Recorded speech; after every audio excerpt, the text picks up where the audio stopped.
Hey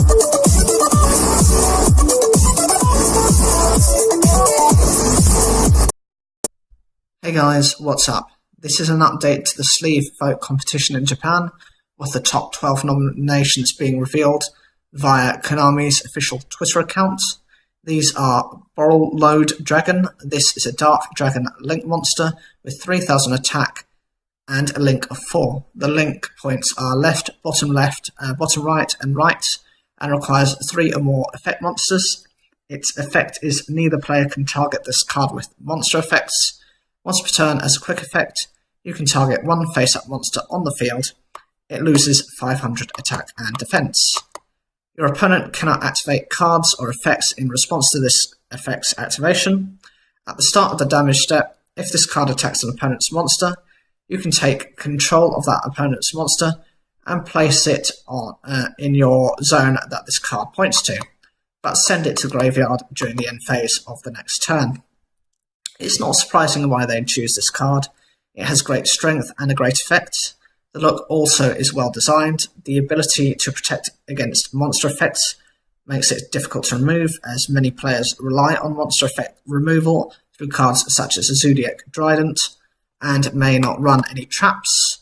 The stat reduction cannot be responded to, so you can remove a strong monster very easily, and sealing an opponent's monster with no real cost enables you to go into a different extra deck monster to abuse what you're taking. And the other side is, even if you don't find a use for that opponent's monster, it could be used to bait out card effects or increase the battle damage inflicted during that turn. Also, since it is sent to the graveyard, means if it had a floating effect, this will not activate and does not return to your opponent's field. Cosmic Blazer Dragon is also shown. Again, this is not a surprise. A variation on Yusei's Quasar Dragon would be a popular choice. Being an anime-style card, it is a Wind Dragon Synchro level 12 with 4000 attack and 4000 defense, and requires 1 Tuner Synchro monster and 2 or more non-Tuner Synchro monsters. And its effect reads, must be Synchro summoned and cannot be special summoned by other ways. You can banish this card until the end phase to activate one of these effects. When your opponent activates a card or effect, negate the activation, and if you do, destroy that card. When your opponent would summon a monster, negate the summon, and if you do, destroy that monster or monsters. And lastly, when an opponent's monster declares an attack, negate the attack, then end the battle phase. This makes this card very versatile depending on the situation, negating effects and summonings, and can stop the opponent for the turn if you stop the right cards.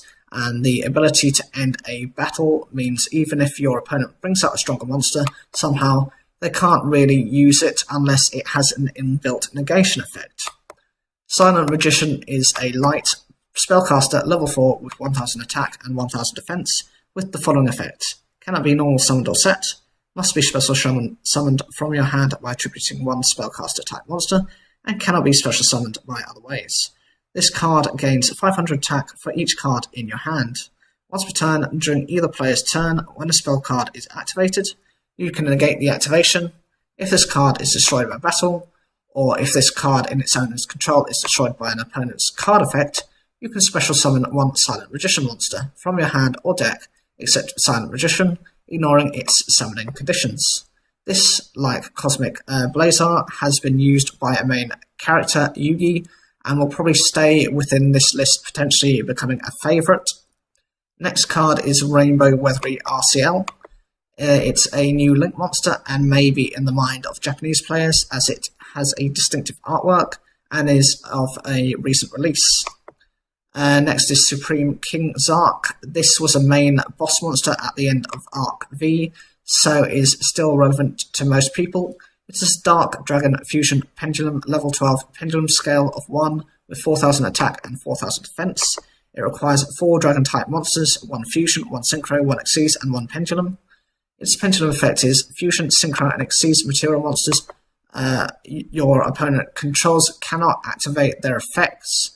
Once per turn, when your opponent adds a card or cards from their deck to their hand, except during the draw phase or the damage step, you can destroy those cards. The monster effect must be fusion summoned and cannot be special summoned by other ways. If this card is special summoned, destroy all cards your opponent controls.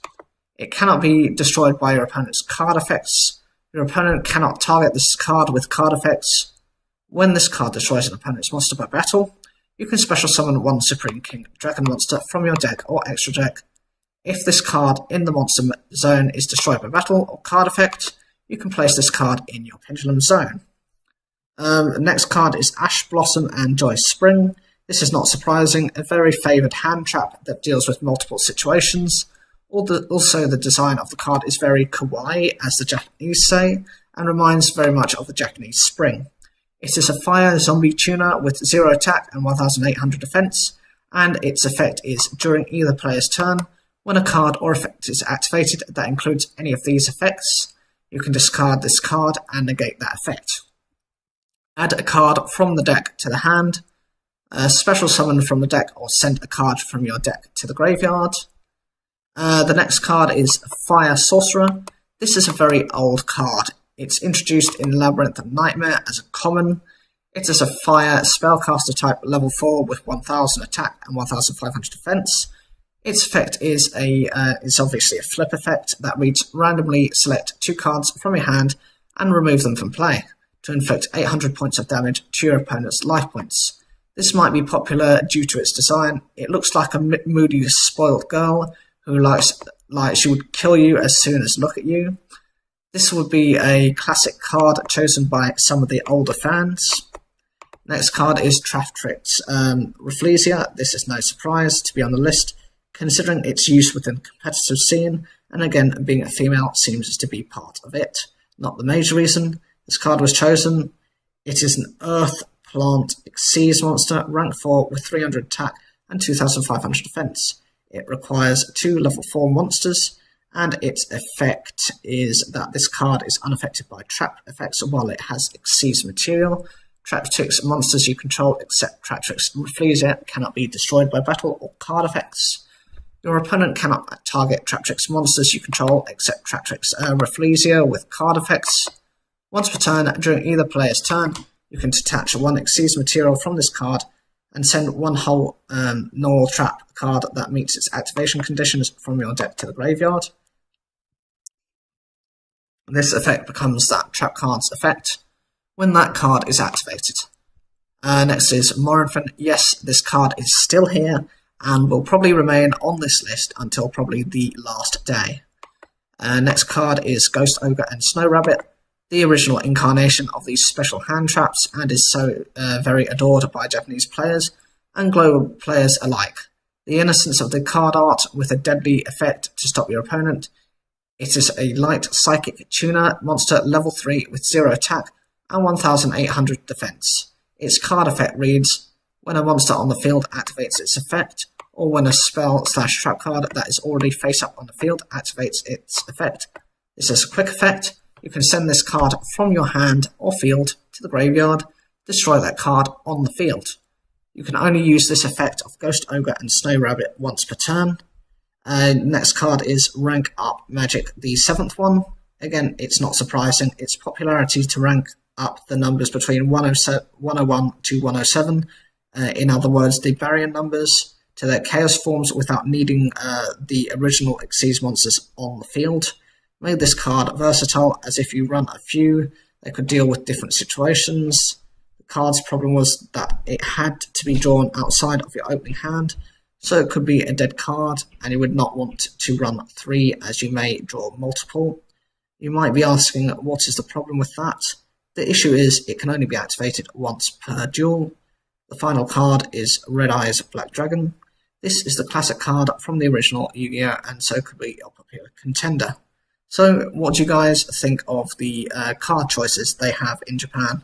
I see quite a few of these being staying at the top, especially maybe Ash Blossom and Ghost Ogre. Those two I see as probably getting the sleeves.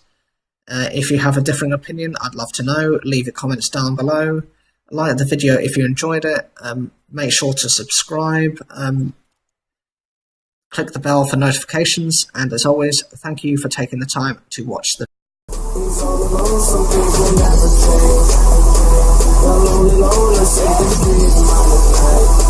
video.